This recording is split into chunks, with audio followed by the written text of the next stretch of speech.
हाँ जी hello students अज दे इस lecture number 3 ਵਿੱਚ बहुत ही इंपोर्टेंट क्वेश्चनस कराने लगे हैं। बहुत ही इंपोर्टेंट बहुत सिंपलैसट वे दे नाल असीं ये क्वेश्चन करांगे।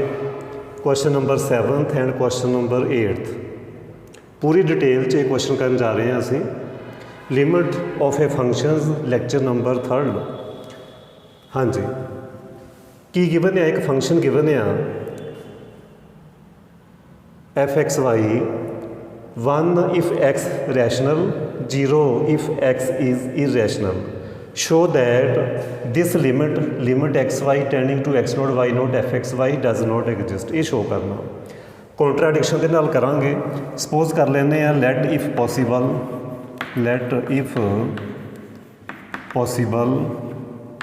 limit xy tending to x0 y0 fxy is equal to l. Suppose कर लेने कि लिमिट एग्जिस्ट करती है तो है भी इक्वल कि एल दे। ये असीं सपोज कर लिया। डेफिनेशन लगावांगे लिमिट की जो असीं लैक्चर नंबर 1 में ऑलरेडी कर चुके हैं। अप्लाई करिए फॉर जां take epsilon greater than 0 however small there exists delta 1 delta 2 depends on epsilon। Bracket में लिखना इसका मीनिंग ये होंदा कि delta 1 delta 2 depends on epsilon such that fxy minus l less than epsilon by 2 लिख लो, better रहेगा। Epsilon भी लिख सकते हैं, एप्सिलॉन बाई 2 भी लिख सकते हैं। When x minus x not less than delta 1 and y minus y not less than delta 2। तीसरी गल ये भी लिख ली दी है कि x y not is equal to x0 and y0। ये है साडी डेफिनेशन ऑफ लिमिट। एक चीज़ मैं दसनी चाहांगा, इस चीज़ नूं असीं एक होर वे नाल भी लिख सकते हैं। वो किस तरीके लिखांगे और पा के मैं लिख देना x belongs to open interval x0 minus delta 1 comma x0 plus delta 1। इस तरीके भी लिख सकते हैं।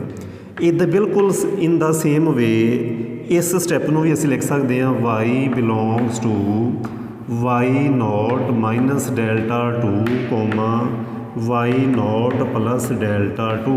ਜਾਂ ਤਾਂ इस तरीके लिख लो ਜਾਂ इस तरीके लिख लो, मीनिंग सेम है। तुसीं कहोगे सर ये आया किवें, वो मैं थोड़ा जिहा तुहानूं एक्सप्लेन कर देना कि आया किवें। ये क्वेश्चन का पार्ट नहीं है, जस्ट समझण दे लई आ।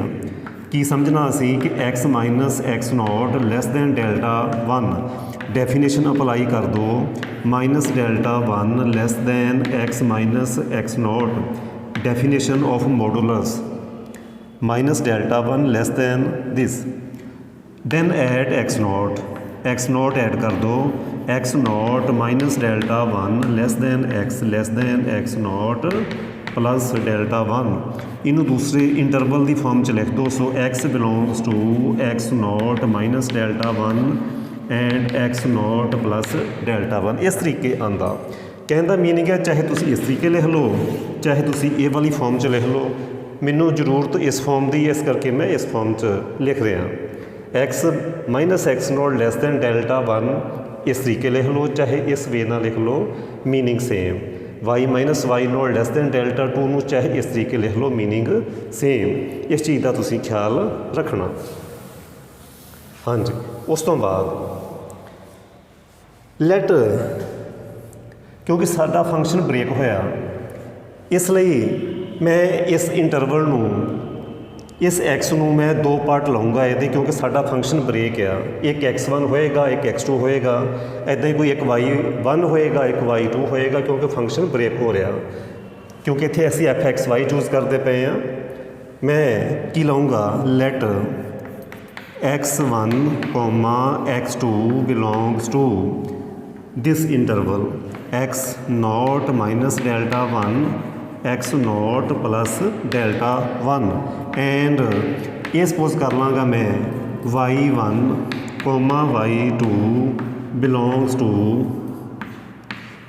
To y not minus delta two y not plus delta two इस वे दे नाल एक्स इस इंटरवल ਨੂੰ ਬਿਲੋਂਗ ਕਰਦਾ वाई इस ਨੂੰ ਕਰਦਾ मैं एक्स ਦੀਆਂ ਦੋ ਵੈਲਿਊ ਸਪੋਜ਼ ਕਰ ਲਈਆਂ ਇੱਕ x1 ਇੱਕ x2 ਇੱਦਾਂ ਹੀ ਮੈਂ y ਦੀਆਂ ਦੋ ਵੈਲਿਊ ਸਪੋਜ਼ ਕਰ ਲਈਆਂ ਇੱਕ y1 ਤੇ ਇੱਕ y2 ਇਸ ਇੰਟਰਵਲ 'ਚੋਂ ਦੋ ਪੁਆਇੰਟ ਇਸ ਇੰਟਰਵਲ 'ਚੋਂ ਲਏ ਦੋ ਪੁਆਇੰਟ ਇਸ ਇੰਟਰਵਲ 'ਚੋਂ ਲਏ मैं ਫਿਰ ਇੱਕ ਵਾਰ ਐਕਸਪਲੇਨ ਕਰਦਾ ਅਸੀਂ ਸ਼ੋ ਇਹ ਕਰਨਾ ਕਿ ਲਿਮਟ ਡਜ਼ ਨੋਟ ਐਗਜ਼ਿਸਟ ਮੈਂ ਸਪੋਜ਼ ਕਰ ਲਿਆ ਕਿ ਲਿਮਟ ਐਗਜ਼ਿਸਟ ਕਰਦੀ ਆ ਤੇ ਹੈ ਵੀ ਕਿਹਦੇ ਇਕੁਅਲ ਆ L ਦੇ ਓਕੇ ਫਿਰ ਅਸੀਂ ਡੈਫੀਨੇਸ਼ਨ ਅਪਲਾਈ ਕੀਤੀ ਕਿ की है definition epsilon greater than 0 however small there is delta 1 delta 2 depending on epsilon such that fxy minus l less than epsilon by 2 x minus x not less than delta 1 पहले असीं यही लिखते सी हुण मैं इस वे दे नाल भी लिख सकदा जे मैं इस मॉडुलस नूं ओपन करा minus a less than x क्योंकि तुसीं आ पढ़दे आ modulus of x less than a minus a less than x less than a ये असी रिजल्ट चूज किया हाँ जी उस तो बाद एक्स इस इंटरवल में बिलोंग कर गया वाई इस इंटरवल में बिलोंग कर गया सो मैं दो अलग अलग फंक्शन लाए क्योंकि साडा फंक्शन ब्रेक हो रहा हुण असी नैक्सट अगे लिखांगे सो इस स्टैप नूं हुण इस तरीके लिखा जा सकता f x one y1 minus l less than epsilon by 2 and f x two y2 minus l less than epsilon by 2 equation number first equation number second f x y minus l less than epsilon by 2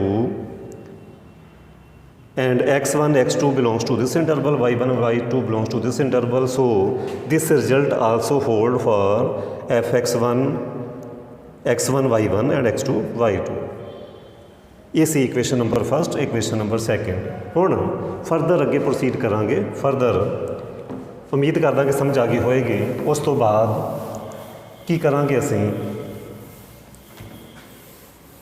क्योंकि असी ये show करना कि limit does not exist now f x one y one minus f x two y two ये मैं अपने कोलों एक डिफरेंस अपने कोलों लिया की करूँगा मैं ये एल माइनस कर दाँगा subtract l and plus minus l कर दो minus f x two y two subtract भी कर दिता तो ऐड भी कर दिता so less than is equal to f x one y one minus l less than sorry plus l minus f x two y two असी result की choose किया a plus b modulus less than is equal to mod of a mod of b comma हाँ जी हुण इहदी value f x one y one minus l from equation number first less than epsilon by 2 from first by first plus l minus f x two y two from this step epsilon by 2 from ਜਾਂ by equation number second तो इनू add करो की हो गया है epsilon हो गया तो मैं की शो कर दिता सो एफ एक्स वन कोमा हाँ जी स्टूडेंट्स वो कनैक्शन टुट गया सी उसका रीजन सी कि मैनू कॉल आ गई ओके कॉल ऑन करके कनैक्शन टुट गया सी हाँ जी मैं ये करवा रहा सी लैस दैन अपसाइलन मैं एक बार फिर रिपीट करदा कि इत्थे पहुँच गए कि f x one y one minus l less than epsilon by 2 f x two y two minus l less than epsilon by 2 equation number first and second ये अपने कोलों लेना डिफरेंस क्यों लेना वो तुहानूं बाद च पता चलेगा थोड़ी वेट करो हजे एल माइनस किया एल ऐड किया a plus b mod less than equal to mod a plus mod b ये असी रिजल्ट चूज किया a plus b less than is equal to mod a plus mod b. So from equation number first less than epsilon by 2 from equation number second less than epsilon by 2 so this step less than epsilon equation number star. इस type का कोई भी question है इत्थों तक तो same ही step होणगे, इत्थों तक तो सेम ही स्टैप होणगे। उस तो बाद नाउ हाँ जी गिवन की सी गिवन ये सी गिवन सी कि f x y 1 if x is rational इस तरीके 0 इफ एक्स इज़ इरेशनल इस तरीके गिवन सी स्टेटमेंट। सो मैं की लाऊंगा कंडीशन एक्स पे अप्लाई हो रही है। सो टेक x1 जो फर्स्ट वैल्यू जी रैशनल या रैशनल ले लो take x1 is equal to rational and take x2 irrational इस तरीके तुम सपोज कर सकते हैं इरेशनल। सो जे x1 रैशनल आ तो फंक्शन की वैल्यू x1 y1 की होएगी। जे x1 रैशनल आ तो फंक्शन की वैल्यू होएगी 1। इदां ही जे x2 इरेशनल आ तो फंक्शन की वैल्यू होएगी f(x2) y2 फंक्शन की वैल्यू होएगी 0। So when x1 rational then f(x1) y1 is 1 when x2 irrational then f(x2) y2 is 0। From this step मैं जस्ट एक बारी x1 रैशनल लिया एक बारी मैं x2 लिया इरेशनल फंक्शन की वैल्यू आ गई 0। स्टार च सबस्टिट्यूट कर दोगे star implies star number step this step put करो f(x1) y1 की वैल्यू 1 माइनस इसकी वैल्यू होगी 0 from this step 0 1 minus 0 lace than epsilon which is 1 less than epsilon. But असी ये क्या सी डेफिनेशन च कि एप्सिलॉन ग्रेटर दैन 0 हो एवर स्मॉल बहुत ही छोटा इत्थे तो असी कह रहे हैं एप्सिलॉन ग्रेटर दैन 1 ये तो कॉन्ट्राडिक्शन होगी एप्सिलॉन तो बहुत छोटा हुंदा इस करके ये कॉन्ट्राडिक्शन होगी which contradict as epsilon is however large however small ये तो बहुत स्मॉल होंदा सो कॉन्ट्राडिक्शन होगी। So our supposition is wrong so our supposition is wrong which implies जो असी सपोज किया गलत सपोज किया कि लिमिट एग्जिस्ट करती है। सो मैं लिखूँगा so limit does not exist so limit does not exist so limit does not exist. इस टाइप का मैं एक होर क्वेश्चन कराना फिर तुहानूं ज़्यादा क्लैरिटी हो जाएगी।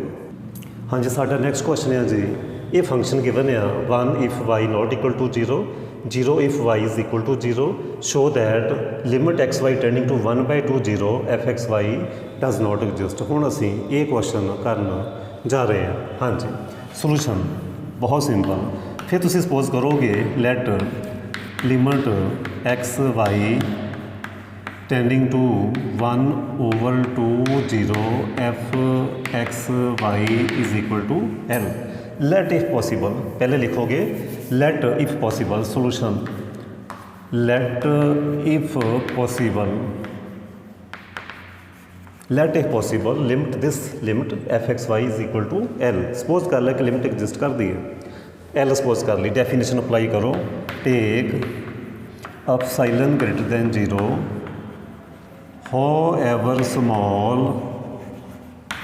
देर एग्जिस्ट डेल्टा 1 डेल्टा 2 क्योंकि दो फंक्शन है साढ़े कोल उहदे corresponding delta 1 and delta 2 depends on epsilon such that जो बुक ते एग्जाम्पल भी है ना वो भी पूरी डिटेल च नहीं गई तुसी वो भी इस तरीके करनी है such that f(x, y) minus l less than epsilon ਵੀ ਲੈ ਸਕਦੇ ਹਾਂ, ਅਪਸਾਈਲਨ ਓਵਰ 2 ਵੀ ਲੈ ਸਕਦੇ ਹਾਂ, ਇਹ ਤੁਹਾਡੀ ਆਪਣੀ ਚੋਇਸ ਆ। ਕਿਉਂਕਿ ਮੈਂ 2 ਨਾਲ ਡਿਵਾਈਡ, ਅਪਸਾਈਲਨ ਤਾਂ ਪਹਿਲੇ ਬਹੁਤ ਛੋਟਾ ਬਹੁਤ ਸਮੋਲ ਆ, ਉਹਨੂੰ ਮੈਂ ਹੋਰ ਡਿਵਾਈਡ ਕਰਕੇ ਹੋਰ ਛੋਟਾ ਕਰਤਾ, ਨੋ ਪ੍ਰੋਬਲਮ। ਇਸ ਕਰਕੇ ਤੁਸੀਂ ਜਿੰਨਾ ਮਰਜ਼ੀ ਡਿਵਾਈਡ ਕਰ ਸਕਦੇ ਆ। ਵੈਨ ਮੈਂ ਪਹਿਲੇ ਵੀ ਦੱਸਿਆ ਸੀ, ਲਿਖਣਾ ਤਾਂ ਅਸੀਂ ਇਹ ਆ ਕਿ x minus 1 over 2 less than delta 1, ਇਹ ਲਿਖ ਲਓ ਚਾਹੇ ਲਿਖ ਲਓ x belongs to 1/2 minus delta 1/2 plus delta 1, ਇਸ ਤਰੀਕੇ ਵੀ ਲਿਖ ਸਕਦੇ ਹਾਂ। ਦੂਸਰਾ ਕੀ ਲਿਖਣਾ ਅਸੀਂ, ਇਹ ਲਿਖਣਾ y minus 0 less than delta 2, y minus 0, ਜਾਂ ਤੁਸੀਂ ਇੱਦਾਂ ਲਿਖ ਲਓ y belongs to 0 minus delta 1 0 plus delta 1, very simple. ਫਿਰ ਕਿਉਂਕਿ ਸਾਡਾ ਫੰਕਸ਼ਨ ਹੋ ਰਿਹਾ break, y not equal to 0 y 0, ਤਾਂ ਮੈਂ x ਦੀਆਂ 2 ਵੈਲਿਊ ਲਾਊਂਗਾ, y ਦੀਆਂ ਵੀ 2 ਵੈਲਿਊ ਲਾਊਂਗਾ, ਕਿਉਂਕਿ x ਅਤੇ y ਇਕੱਠੇ ਚੱਲਦੇ ਆ। So let x1 and x2 belongs to 1 over 2 minus delta 1 1/2 plus delta 1 and y1 y2 belongs to this interval minus delta 1 and plus delta 2। ਇੱਥੇ 2 ਆਉਣਾ ਸੀ, 2 delta 2 ਇੱਥੇ ਵੀ delta 2। so this function fx1 y1 minus l less than epsilon by 2 and fx2 y2 minus l less than epsilon by 2 equation number first and equation number second.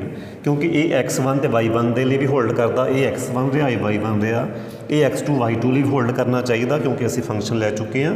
ਸੋ ਇਸ function ਨੂੰ ਅਸੀਂ 2 ਵਾਰ ਲਿਖ ਲਿਆ ਕਿਉਂਕਿ function ਹੋ ਰਿਹਾ break. ਉਸ ਤੋਂ ਬਾਅਦ ਨੈਕਸਟ ਸਟੈਪ ਕੀ ਆ, ਨੈਕਸਟ ਸਟੈਪ ਮੈਂ ਰਫ ਕਰਕੇ ਉੱਪਰ ਹੀ ਕਰ ਦਿੰਦਾ, ਜਾਂ ਚਲੋ ਇੱਥੇ ਕਰ ਦਿੰਦੇ ਆ। ਨੈਕਸਟ ਅਸੀਂ ਕੀ ਲੈਣਾ, ਨਾਓ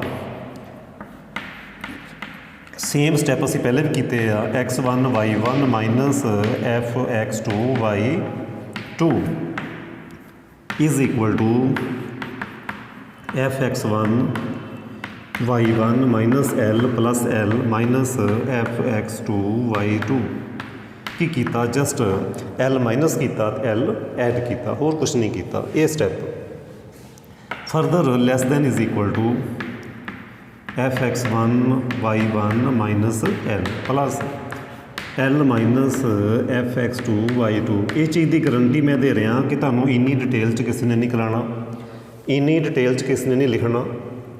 ਲੈਸ than epsilon by 2 from equation number first, from equation number first by equation number first plus ਇਹ ਦੇਖੋ step from this step equation number second less than epsilon by 2 from equation number second, ਤੇ add ਹੋ ਕੇ ਕੀ ਬਣ ਗਿਆ, ਅਪਸਾਈਲਨ।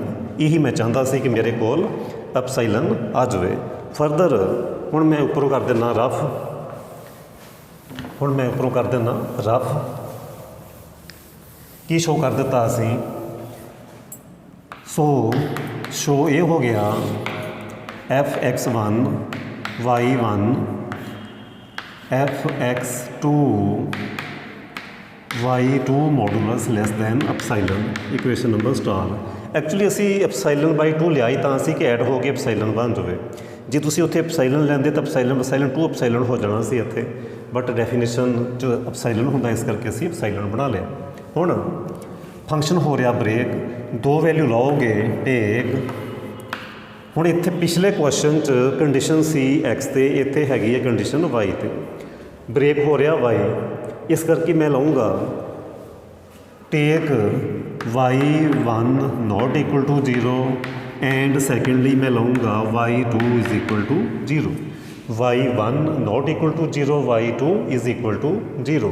ਤਾਂ function ਦੀ value ਕੀ ਆਣੀ ਆ, ਫੰਕਸ਼ਨ ਦੀ ਵੈਲਿਊ ਜਦੋਂ ਨੋਟ ਇਕੁਅਲ ਟੂ 0 ਆ ਉਦੋਂ 1, ਸੋ ਇੱਥੇ ਆਏਗੀ 1 ਐਂਡ fx2 y2 ਜਦੋਂ y 0 ਉਦੋਂ ਫੰਕਸ਼ਨ ਦੀ ਵੈਲਿਊ ਵੀ 0, ਉਹ ਹੋ ਗਈ 0। ਸਟਾਰ 'ਚ ਪੁੱਟ ਕਰ ਦਿਓ। Star implies what it implies, value put ਕਰੋ 1 minus 0 less than epsilon, less than epsilon, 1 less than epsilon, not possible, not possible.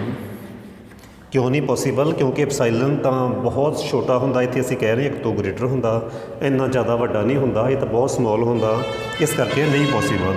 So our supposition is wrong, our supposition is wrong. So limit does not exist, limit does not exist. ਹੁਣ ਇਸ ਤਰੀਕੇ ਦਾ ਕੋਈ ਵੀ question ਆ ਤੁਸੀਂ ਬਹੁਤ easily ਕਰ ਸਕਦੇ ਆ। ਹੁਣ ਪੇਪਰ 'ਚ ਥੋੜ੍ਹਾ ਚੇਂਜ ਕਰਕੇ ਪਾ ਸਕਦੇ ਆ। ਸਪੋਜ਼ ਕਰੋ ਇੱਥੇ ਇਕੁਅਲ ਪਾਤਾ, ਇੱਥੇ ਨੋਟ ਇਕੁਅਲ ਟੂ ਪਾਤਾ, ਤੁਸੀਂ ਕੀ ਕਰੋਗੇ? ਇੱਥੇ ਪਹਿਲੇ ਲਿਖ ਲਓ y1 ਇਕੁਅਲ ਟੂ 0, ਇੱਥੇ ਲਿਖ ਲਓ y ਨੋਟ ਇਕੁਅਲ ਟੂ 0, ਅਤੇ ਫਿਰ ਇੱਥੇ ਬਾਕੀ ਸੇਮ, ਕੋਈ ਪ੍ਰੋਬਲਮ ਨਹੀਂ। ਇੱਦਾਂ ਚੇਂਜ ਕਰਕੇ ਵੀ ਪਾ ਸਕਦੇ ਆ। ਉਸੇ ਤਰੀਕੇ ਤੁਸੀਂ ਉਹਨੂੰ ਕੁਐਸਚਨ ਨੂੰ ਕਰ ਲੈਣਾ। ਹੁਣ ਕੁਐਸਚਨ ਜੋ ਗਿਵਨ ਸੀ ਉਸ ਤਰੀਕੇ ਅਸੀਂ ਇਹ ਕੁਐਸਚਨ ਕੀਤਾ। ਉਮੀਦ ਕਰਦਾ ਕਿ ਤੁਹਾਨੂੰ ਸਮਝ ਆਈ ਹੋਏਗੀ। ਜੇ ਤੁਹਾਨੂੰ ਸਮਝ ਆ ਗਈ ਹੋਵੇ ਤਾਂ ਲਾਈਕ ਜ਼ਰੂਰ ਕਰਨਾ। ਕੋਈ ਡਾਊਟ ਹੋਇਆ ਤਾਂ ਕਮੈਂਟ ਜ਼ਰੂਰ ਕਰਿਓ। Thank you.